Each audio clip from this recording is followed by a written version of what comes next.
안녕하세요. 오늘도 서양살롱을 찾아주셔서 감사합니다. 저는 60대 중반이신 여성입니다.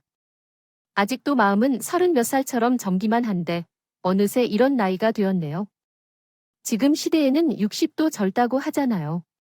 제가 봐도 저는 아직 창창한 것 같아서 제2의 인생을 살겠다는 생각으로 그림 공부를 하고 있어요. 아니, 저에게는 제3의 인생이라고 해야 맞을까요? 인생이라는 것이 무엇인지 잘 알지 못하지만 많은 경험을 하게 되는 것만은 부인할 수 없는 사실 같아요. 저에게도 아주 힘든 시간이 있었고 기적 같은 일도 있었거든요. 저는 어릴 때 가족들과 함께 지방을 여행 다녀오던 중 유원지에서 부모님 손을 놓쳐 미아가 되었었어요. 어디서 어떻게 그런 일이 일어났는지 저는 잘 기억하지 못하고 있는 사실입니다. 그래도 보육원에서의 이야기를 들으면서 슬펐던 기억도 있지만 지나고 나니 그 경험 덕분에 잘 지낼 수 있었던 것에 감사했습니다. 고등학교를 졸업하기 전에 보육원을 떠나야 했기 때문에 취직할 일을 찾던 중 가장 할 수 있는 일인 조리사 자격증을 따기로 하게 됐어요. 혼자서 어떻게든 살겠다고 열심히 노력하다 보니 원장님께서 제게 공장 내 기숙사가 있는 식당을 추천해 주셨어요. 미선이라면 어디서든 잘 할 거라고 믿고 소개한 거야. 너가 잘하면 다른 동생들에게도 좋은 기회가 올 거야. 또한 보육원에 들어올 당시 손목에 빨간색과 갈색 가죽 팔찌를 하고 있었는데 그 팔찌에 선이라는 글자가 있어서 원장님께서 저에게 미선이라는 이름을 붙여주셨어요. 그때 제 나이는 아직 어린 곳, 말하기도 못하고 한 달 동안은 말도 못했다고 해요. 제 이름조차 알리지 못했죠. 그래서 원장이 지어준 이름으로 학교에도 다녔으며 취업도 했어요. 공장 기숙사 생활은 보육원보다는 조금 더 자유로웠고 특히 돈을 벌 수 있는 것이 너무 좋았어요. 처음엔 요리가 아닌 그릇 닦는 일이 더 많았지만 그 일이 어렵다는 것을 모르고 치열하게 일했죠.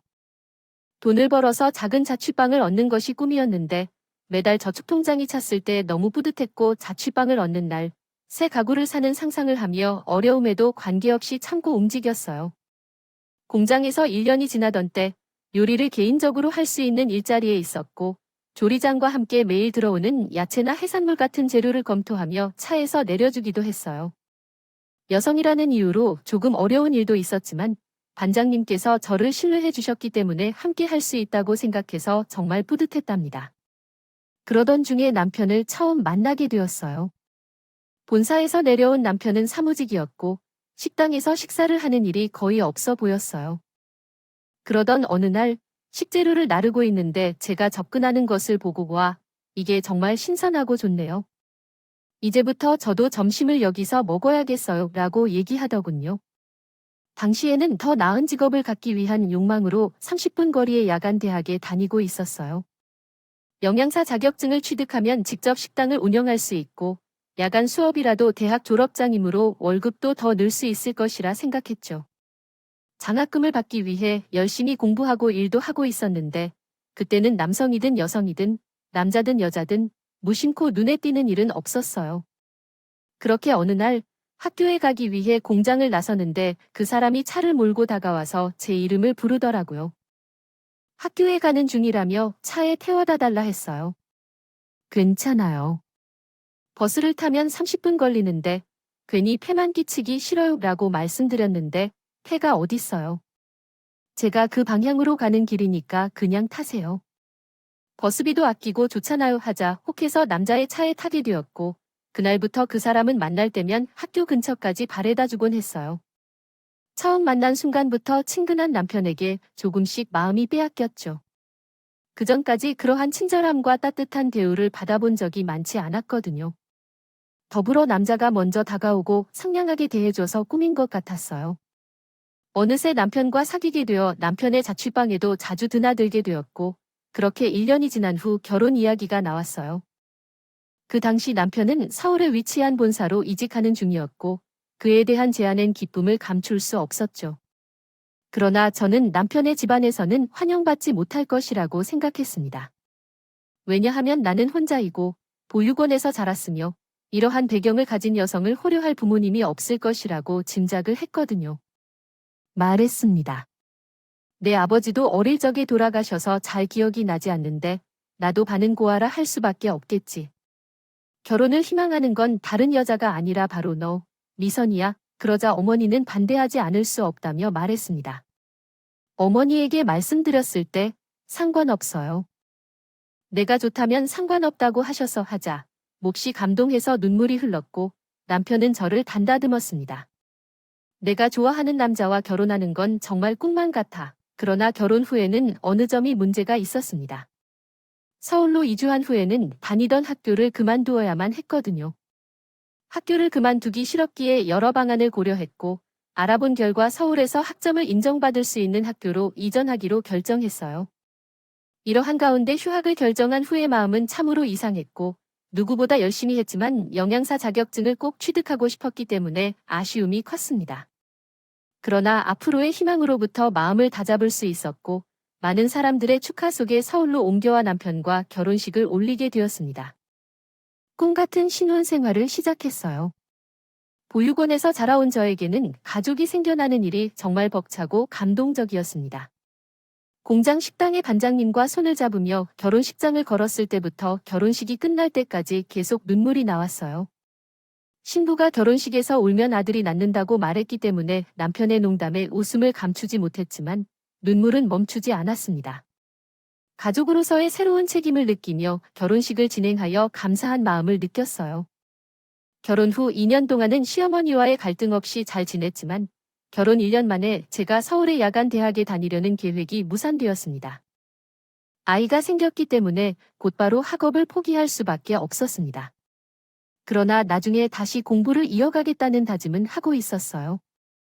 남편 뒷바라지와 아이 양육에 정신없이 바쁘게 살았는데 그런 가운데 시어머니가 여러 가지 일을 맡기 시작했습니다. 처음에는 불편한 감정을 느끼기도 했지만 상황이 너무 바빠 그에게 힘을 보태줄 수밖에 없었습니다. 시어머니는 항상 김치 담기 등의 가사 일을 요구했는데 그 일을 맡은 뒤로는 모든 것이 제 몫으로 변해버렸습니다. 어쩌면 보육원 출신으로서 시어머니에게 불만을 표현하지 못했던 것 같아요.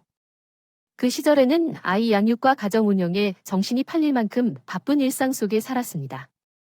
현재 돌아보면 그 시기에 어떻게 모든 것을 소화했는지 이해가 안 가요. 그러던 중 남편이 변화를 보였습니다.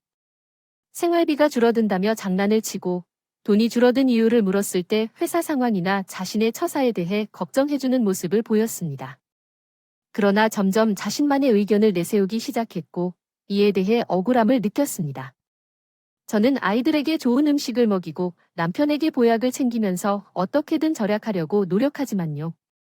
다음 날 시어머니 집에 가서 반찬을 만들고 빨래를 하러 갔어요. 일주일에 한 번씩 가는데 그때 시어머니가 빨래를 해주시고 한 주 동안 시어머니가 먹을 밑반찬을 만들어주시곤 했죠. 그런데 얼마 전 시어머니께서 적금이랑 생활비를 원하셨는데 그에 대해 남편이 용돈 말고 생활비도 갖다 줄 수 없다고 하셔서 30만 원 이상을 못 주신다고 하셨대요. 아무래도 남편은 자기 용돈만큼은 냉담한 분이라서 그런 것 같아요. 그래서 시어머니가 용돈 말고 생활비도 갖다 줄 수 있으니 저의 생활비가 줄어드는 것은 이해할 수 있었어요. 끼니는 아낄 곳을 찾아서 그렇게 절약해도 저의 생활비는 줄어들게 되었죠. 시어머니가 생활비를 갖다 주시긴 해도 시어머니도 쓸 건 있다 보니까 결국 그 돈은 저희 집 생활비에서 빠져나간 거나 마찬가지였어요. 그날 밤에 저는 남편에게 시어머니께서 용돈 말고 생활비도 갖다 주라고 하셨다고 말씀드렸어요. 그렇게 떼어주는 것은 결국 저희 집에서 쓰는 돈인데 왜 그러하냐고요. 시어머니를 위한 것을 충분히 이해하는데 생활비를 줄인 이유를 이해할 수 없었어요. 애초에 용돈과 생활비를 따로 나누는 게 이해가 안 가는데 받는 돈도 다 결국 용돈이니까 말이죠. 그리고 내가 남자라서 그렇게 물수수하는 것도 이해할 수가 없어. 트레이너의 말은 내가 곧 받는 돈에 대한 기본적인 부분들을 모르겠어. 내가 경제 상황을 관리하지 못한다고 생각하는지도 모르겠고 그러니까 다 의사가 여러분들 안 볼 돈에 대해서도 챙겨야 한다면 알아야 한다. 생각한다. 전에 얘기한 대로 돈을 물수수하기엔 너무하잖아.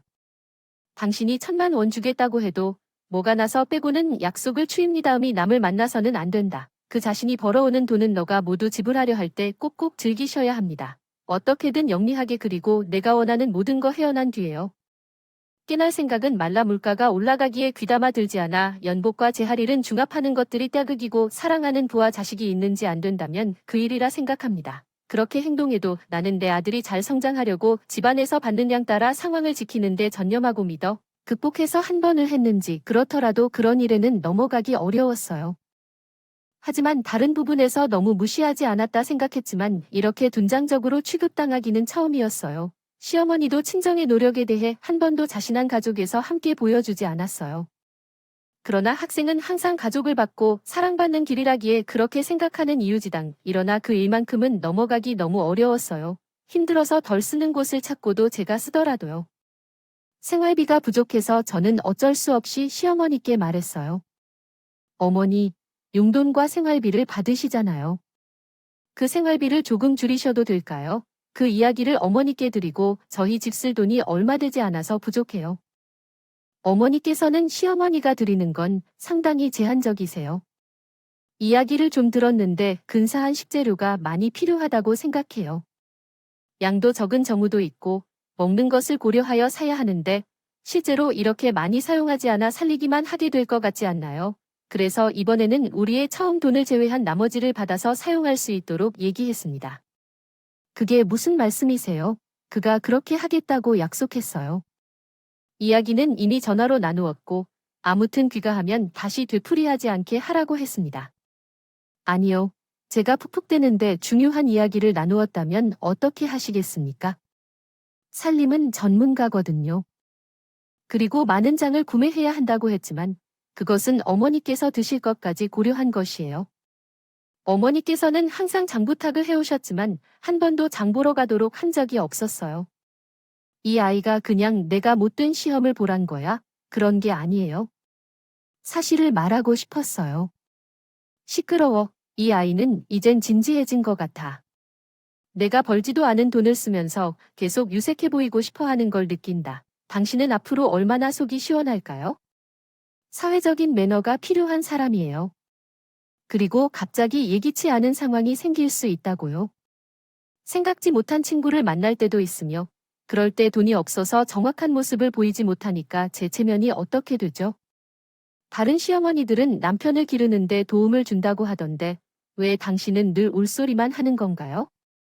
이럴 때는 더 겸손해지면 안 돼요? 어찌됐든 이것은 출신 때문인가요? 요점은 그런 식으로 나를 비웃는 게 고통스럽다는 거예요.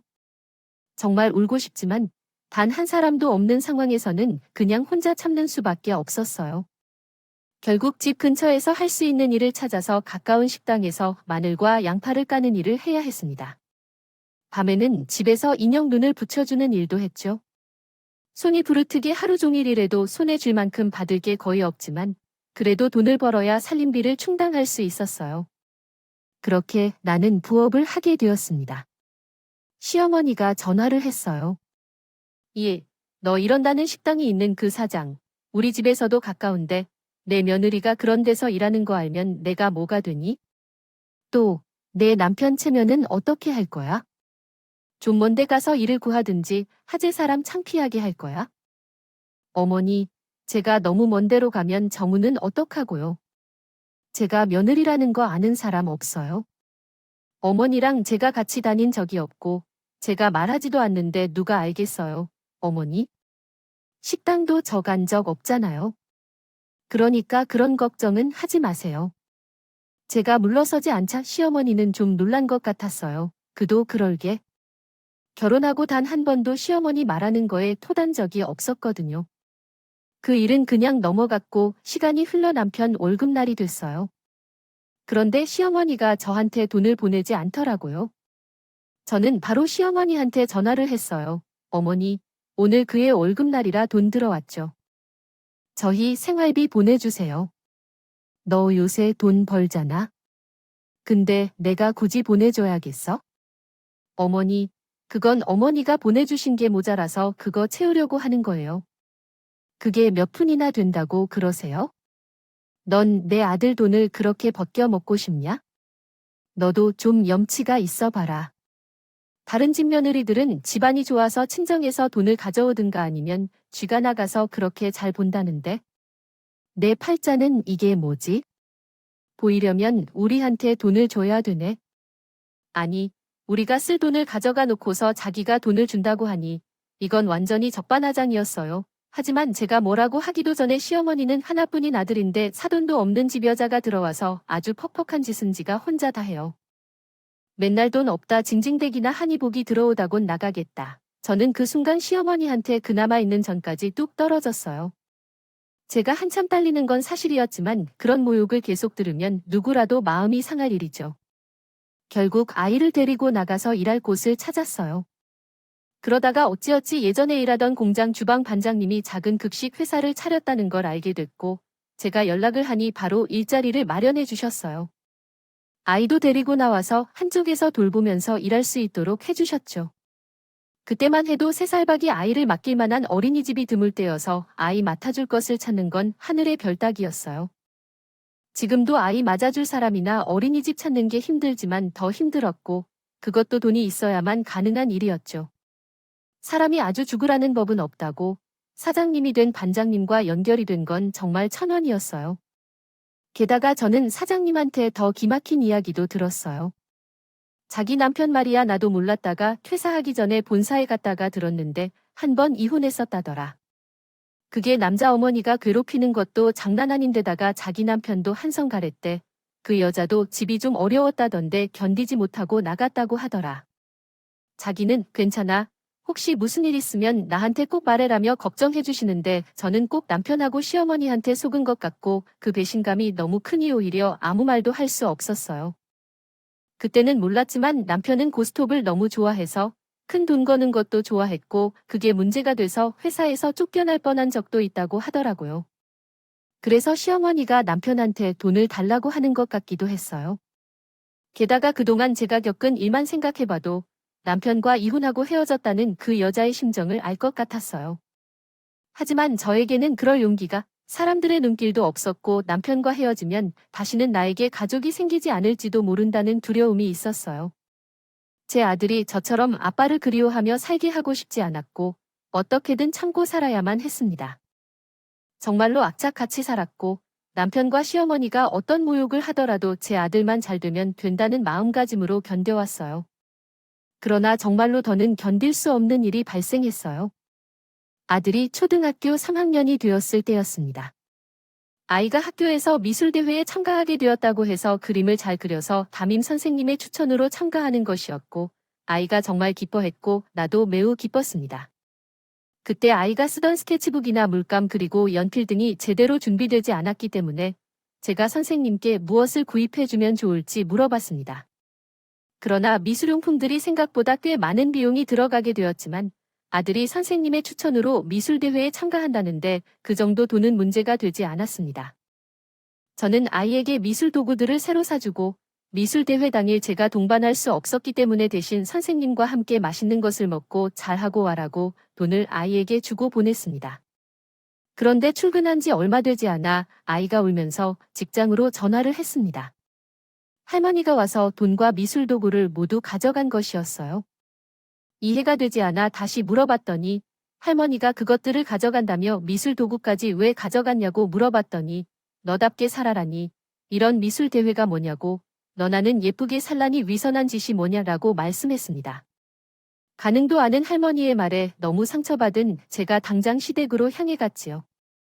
어머니, 정우가 미술대회에 참가할 것을 가져갔다며 돈도 가져갔는데 왜 이러십니까? 라고 물었고 어디선가 페르나들이라는 말을 듣고 더욱 화가 났습니다. 이로 인해 소리를 높였고 시어머니는 기가 막혀 하는 표정으로 쳐다보았어요. 당신을 걷어버렸네. 왜 누군가에게 소리치는 거야? 내가 제대로 생각하고 돈을 아들에게 주는지도 확인해봐라며 내 뺨을 때려 붙이는 등의 행동으로 상황은 악화되었습니다. 거였어요. 그리고 저한테 이 안 풀렸던 이유도 그럴 정도대로요. 씩씩대며 너 나가 나도 너 같은 며느리 필요 없고 너같이 천박한 핏줄 섞인 손자 새끼도 필요 없어. 너희들 둘 다 나가서 없어져 버려. 어찌나 세게 때렸는지 저는 머리가 막 흔들렸고 시어머니가 퍼붓는 막말에 정신을 못 차리고 집으로 왔어요. 정말 그만 살고 아들하고 어디로 가버리고 싶은 마음이 굴뚝 같았지만 앞날을 생각하면 그러면 안 되지라고 생각하고 밤새 꾹 참았어요. 남편은 술이 잔뜩 취해서 새벽에 들어왔고 저와 아이한테 무슨 일이 벌어졌는지 알지 못한 채 쿨쿨 자다가 출근 시간에 겨우 일어나서 저한테 한마디 안 하고 나가버리더라고요. 그때부터 저런 아빠라도 있는 게 나을지 깊은 고민을 하게 됐어요. 그러던 어느 날 보육원에 같이 있던 동생한테서 연락이 왔어요. 저보다 2살 어린 동생인데 그 동생도 저처럼 보육원을 나와서 기숙사가 딸린 회사에 들어갔고 아주 가끔 연락을 주고받는 사이였어요. 언니, 우리 경찰에 잃어버린 가족 등록이라도 해볼까? 혹시 모르잖아. 언니는 팔찌의 이름도 있었다면서 나는 난 놓고 갈 때 할머니가 준 손수건이 있잖아. 그걸로 등록 한번 해보고 싶어. 이제 와서 무슨 소용이냐는 사람들도 있겠지만 그래도 이 세상에 나 혼자인 걸랑 가족이 있다고 아는 걸랑은 천지 차이인 거 언니랑 나는 알잖아. 안 그래도 시어머니와 남편 때문에 서름이 쌓인 저는 지푸라기라도 잡고 싶은 심정으로 그러자고 했어요. 혹시 기적 같은 일이 생겨서 잃어버렸던 가족을 찾을지도 모르는 일이니까요. 등록을 한 후 처음 몇 달은 연락을 기다리기도 하고 경찰서에 몇 번이나 전화를 하기도 했네요. 하지만 그렇게 기다리고 애달는 것도 점점 지쳐갔고 그랬던 찰나 남편은 회사에서 사고를 치어서 잘리고 말았어요. 출장비를 사적인 용도로 사용하고 가지도 않은 출장을 갔다고 하며 법인카드를 남용하다가 딱 걸렸다고 하더라고요. 정말 아이가 알까봐 창피해서 그 얘기를 입 밖에도 못 내고 있었는데 갑자기 시어머니가 집으로 찾아오더니 이러는 거였어요. 앞으로 내 용돈하고 생활비는 내가 쳐야겠다. 너 요즘 그 급식 회사에서 직급도 오르고 돈도 꽤나 번다고 하더라. 그러니까 이제는 내가 가장이다. 제가 언제는 이 집 가장 아니었나요? 죄송하지만 그 돈은 못 드려요. 학원비도 있고 앞으로 학비도 모아 놓아야 되고요. 그리고 직급이 올라도 큰 돈 벌지도 못해요. 겨우 저희 먹고 사는 건데 거기서도 못 드려요. 그러자 시어머니는 눈이 뒤집어져서 난리를 쳤어요. 너 지금 말 다 했어. 뭐? 돈을 못 줘? 지금 나랑 해보자는 거야? 이럴 거면 내 집에서 나가 뭐라고 하셔도 소용없어요. 저 지금 저희 생활비는 포기 못해요. 제 경제력으로는 어머니한테까지 돈 못 드려요. 그동안 정호 아빠가 용돈 따로, 생활비 따로 드렸잖아요. 그럼 모아 놓으신 것도 있을 거예요? 국밥집 넘기고 받으신 돈도 있을 거고요. 정호 아빠 새 식당 생길 때까지는 그걸로 버텨보세요. 너 따위가 뭔데 나한테 이래라 저래라야? 너 진짜 뜨거운 맛 좀 볼래? 시어머니는 그렇게 악을 써가며 행패를 했습니다. 고집하더니도 이를 꼼짝도 않자 결국 지쳐 돌아갔어요. 그러나 다음날 회사에 갔다가 집에 돌아왔을 때 정말 황당한 일이 벌어졌어요. 집에 들어가야 할 아들이 집 밖에서 서성이고 있었거든요. 알고 보니 우리 집 자물쇠가 모두 바뀌어 있었어요. 아이가 열쇠가 맞지 않아 들어가지 못하자 무슨 일인가 싶어서 열쇠를 맞추러 집주인을 찾았어요. 그러나 그 집에서 놀랄 만한 이야기를 들었어요.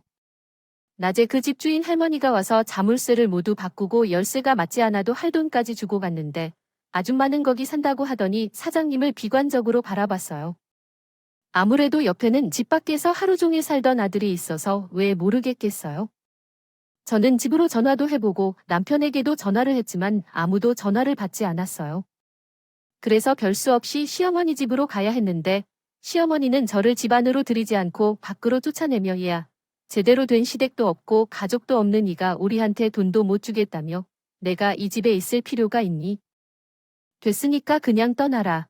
우리도 너희에게 더는 모자르지 않아. 라며 말했어요. 그때 아내 남편도 함께 있던데요. 그 순간 저는 무엇 때문에 그렇게 기를 쓰고 살았는지 생각하며 너무 허무했어요. 분노가 치밀면서 어떻게 할지 고민했지만 혼자로는 할 수 없었고 가장 중요한 것은 아이를 챙겨야 했기에 감정을 감추고 회사 사장님께 찾아갔어요. 사장님께서는 제가 집을 구할 때까지 머물러도 된다고 작은 방을 내어주셨고 사장님 가족들도 저의 어려움을 이해해 주시며 편히 지냈답니다. 저는 방 정리를 하고 아들을 씻겨주면서 재빨리 자라고 시키고 엄마가 너를 미안하다 라고 말했어요.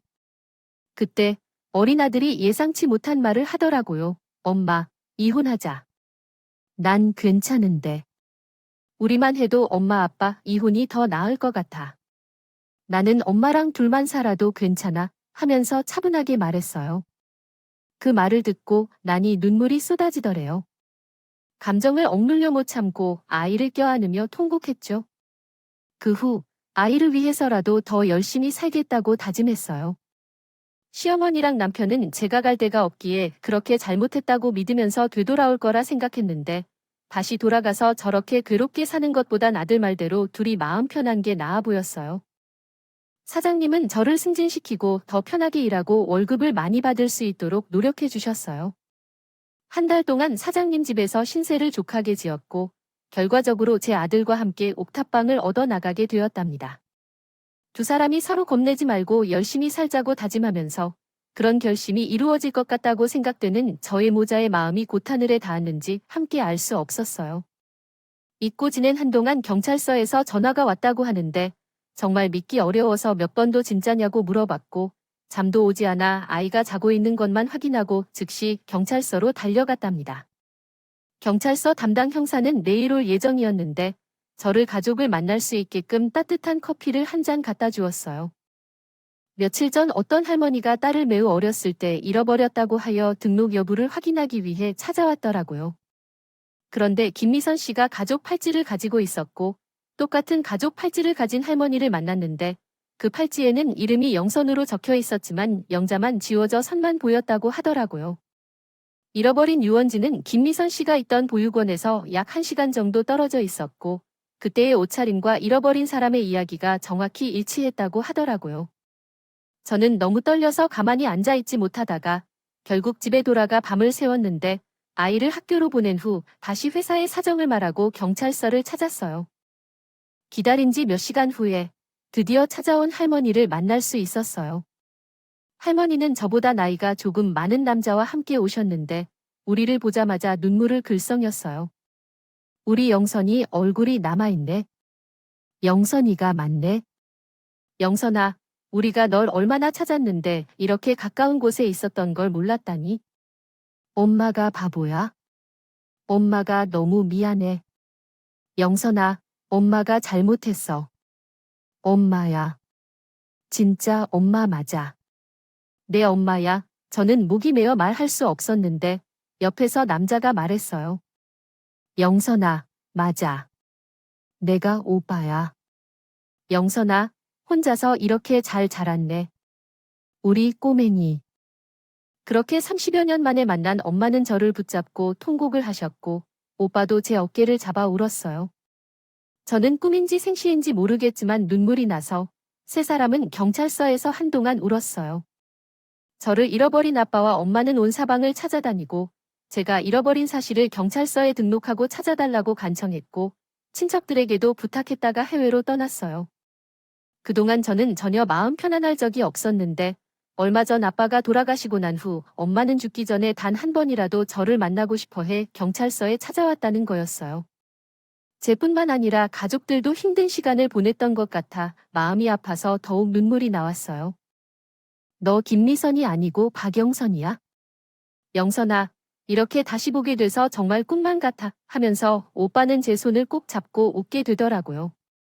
그날 학교에서 온 아들을 데리고 엄마와 오빠와 함께 이사할 수 있었어요. 언니 한 명이 더 있었는데 변호사인데 일을 마치고 집에 돌아온 언니는 저를 보자마자 영선이가 맞구나 하며 다가와 안아주고 울어서 저도 우리 아들도 울었어요. 오빠도 대기업에서 일하고 있고 우리 가족이 모두 잘 지내고 있어서 다행스러웠어요. 언니도 포함해 다들 좋은 직업을 가졌지만 저는 부끄럽지만 대학을 못 다녔어요. 부끄러워할 게 뭐냐? 우리 딸이 힘들 때도 이렇게 열심히 살아서 똘똘한 아들로 키웠는데 난 우리 딸이 정말 자랑스러워 하면서 엄마는 제 얼굴을 쓰다듬어 주셨어요. 그때 처음으로 엄마의 손길이 이렇게 따뜻하다는 것을 진심으로 느낄 수 있었어요. 진짜로 이게 가족이란 게 이런 건가 싶을 만큼 정말 행복했어요. 그런데 우리 가족들은 제 남편과 시어머니가 어떤 사람들인지 이미 알고 있었어요. 언니가 쟤를 찾았다는 말을 듣고서 저는 언니가 지금 제가 어떻게 지내는지 알아봤다고 해요. 엄마와 오빠 언니는 이미 제 남편과 시어머니한테 단단히 말씀을 걸고 있었어요. 며칠 후 언니가 시간이 비었을 때 저는 엄마, 오빠와 함께 비싼 외제차를 타고 시어머니 집으로 향했어요. 벨소리에 나온 시어머니는 저를 보더니 비웃기부터 했다고 해요.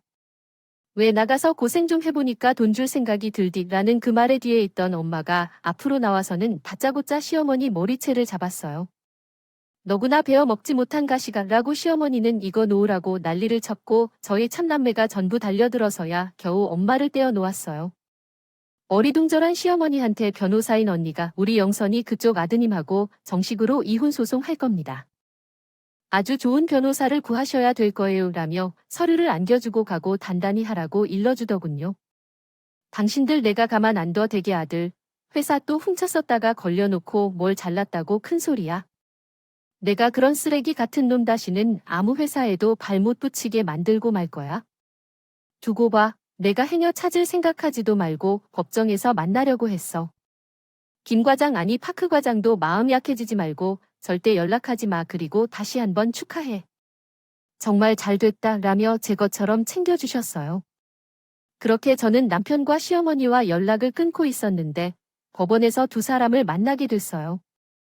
법정에 들어가기 전에 남편은 저한테 90도로 고개를 숙이고 여보, 내가 정말 잘못했어.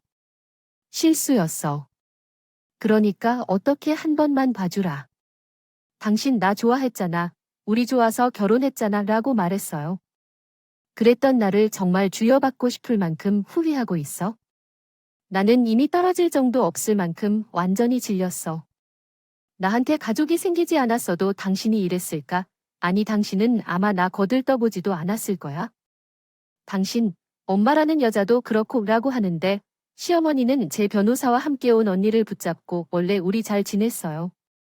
근데 이게 저한테 주는 용돈을 가지고 며느리가 좀 뭐라고 하다 보니까 저도 순간 욱한 것도 있고요. 서로 오해를 풀면 좋지 않겠어요? 막말로 갈 곳 없던 동생분, 우리가 아무 예단도 못 받고 받아줬는데 저희 입장도 생각해 주셔야죠. 그러니까 지금 다 큰 성인 두 사람, 결혼을 갈 것 없는 동생을 받아줬다는 식으로 생각하셨네요. 그리고 예단 못해온 걸 빌미로 지나치게 과한 돈을 뜯어냈고요. 그 부분까지 참고해서 소송 진행하도록 할게요.